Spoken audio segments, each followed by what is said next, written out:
Nick's here once again, and in this video I want to talk about something a little special. Well, in this video I will show you a Christmas present that I got, and it will give me the opportunity to talk to you guys about another one of my hobbies or interests.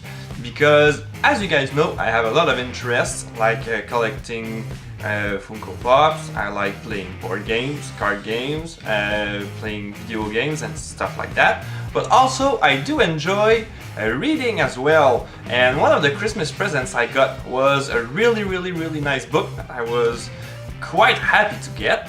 And I will take this opportunity to show you my latest readings and also the book that I received. The book I like to read usually are horror themed. I really enjoy horror books, and right now I'm reading a lot of Stephen King because his books are not too difficult to read. As you guys can tell, I'm not an English native speaker, so I want to read my books in English always, but I want to get books that are not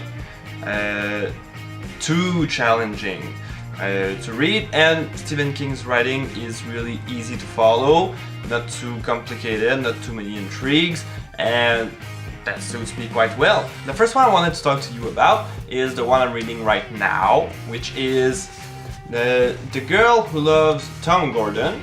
So this is not one of his newest work. I think it was published in 1999 or something like that. So it's quite old, but right now I'm almost at the end. I have about 60 pages left to read, and it's, for now, I do enjoy it.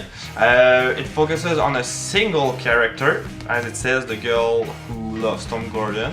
It's a little girl that gets lost in the woods, and she has to find resources to survive, and you can see in her mind how she goes through this experience. And I won't tell you more to not spoil anything, but it's pretty good for now. I'm getting to the end, and if you know King's writing, usually you have like a villainous figure somewhere in the book crawling, and you don't always know what it is. Well, in this book it's pretty much the same, so I'm still waiting for the reveal of what it is. King's writing is really suitable for someone whose mother tongue is not English, because, as I said, it's easy to follow, the storylines are not usually too complicated. I've read a bunch of, well, maybe like 6 or 7 of them already, and they're not too difficult to follow. So this one, for now, it's a good read. I like it. The next book I want to show you is one that I picked up recently. I will be reading it right after I finish The Girl Who Loved Tom Gordon, and it's also a, well, a horror gore themed book, and it's called Hater. So from what I checked on the back of it, it looks really interesting. It says it's a book about people getting killed all over the place for we don't know which reason, and the people dying are of any race, any gender, pretty much any age. So everyone is at risk of getting killed, and the people getting murdered are increasing over and over, and everyone is in a panic, not knowing if they're gonna be the next one getting killed. So that's from the premise I read behind, so I haven't started it yet. But it looks pretty interesting, and it says it's going to be a movie that will be directed by Guillermo del Toro. So if it's not already out yet, I haven't checked if it's in production, if it's already out. But it's going to be probably interesting because he's a good director. Pretty eager to finish the other one to start this one. Alright, next one is related to the gift I got, but I will show this one at the end. Because the book I received is related to the other ones I'm going to show you. And, well, here I have a bunch of them, but they're basically all from the same series. So it's the Game of Thrones series of books. This one is probably one of the most challenging series I've read in English, because George R.R. Martin's writing is a little particular for me. He has a lot of descriptions, and since it's set up in the medieval times, there were a lot of words that I was not familiar with in there. And I'll just take one of them out of there. I'll just take the biggest one. So this is the third tome, for an example. For those of you who don't know, all of the Game of Thrones series is originally in books. Well, I'm pretty sure you knew all of that, but there are 5 tomes already out, and this one is, for the example, is the third one, called A Storm of Swords. If you don't know how it works in the books for the Game of Thrones books, every chapter is for example, here you have Jamie, so you have a point of view of a particular character for each chapter. And this book is over 1,000 pages long, so to read the whole series it took me quite a while, and it was really challenging. But I saw, I think it was the first 3 seasons when I started reading them. So the first books were pretty easy to follow, because I think the book number 1 is almost the same as the first season. The first season of the series is pretty much a copy and paste of the first book, but starting at the second book and moving on, you start having quite a lot of differences. So this little case of 5 books, I really had a good time reading it, but it was pretty challenging. So Game of Thrones books, I do like them. If you can see, they have a lot of wear and tear from when I was taking them around with me and reading them.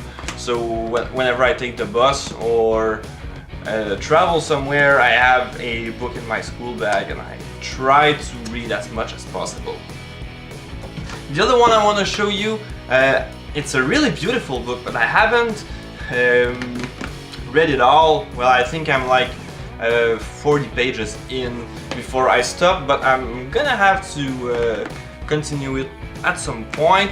And this one is the World of Ice and Fire. So this one is not an actual story, but it's as it says, it has a lot of information on the world of Game of Thrones, and the book is really beautiful and has a lot of pictures. I'm going to show you a little bit. So that's the table of contents, nothing interesting.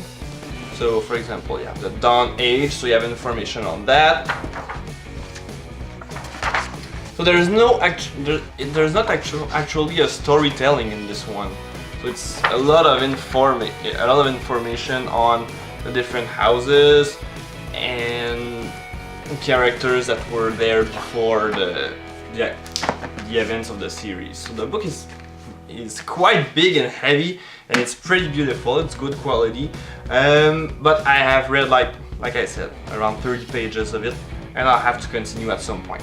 But the next one I got is actually the one I got for Christmas, and I'm really excited to go on and start reading it.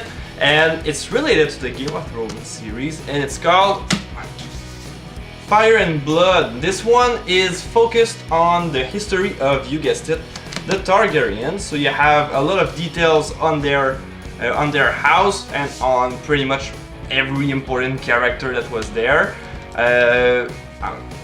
I haven't checked a lot of the details on the book, but I'm pretty sure you have all the information on the conquest of Aegon the First and so on. So I'm really excited to go on and check it out. And in this one as well, you have pictures inside. I'm going to try and show you. So you have pictures inside, and this one looks like more of a story than the other one, even if it's a lot of details. So it's a really nice book.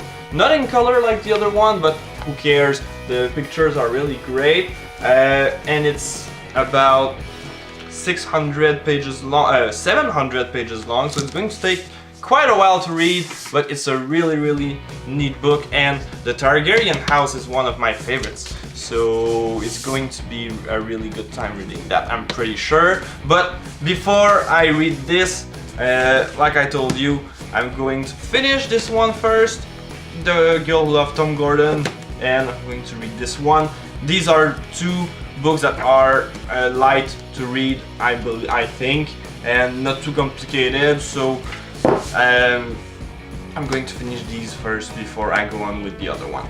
So I hope you enjoyed a little bit this little video on another one of my hobbies. I'll probably do some follow-up videos on other books that I read and suggestions I want to give you for books you can read if English is not your mother tongue. But for now, that will be it, and I hope you guys have a nice day.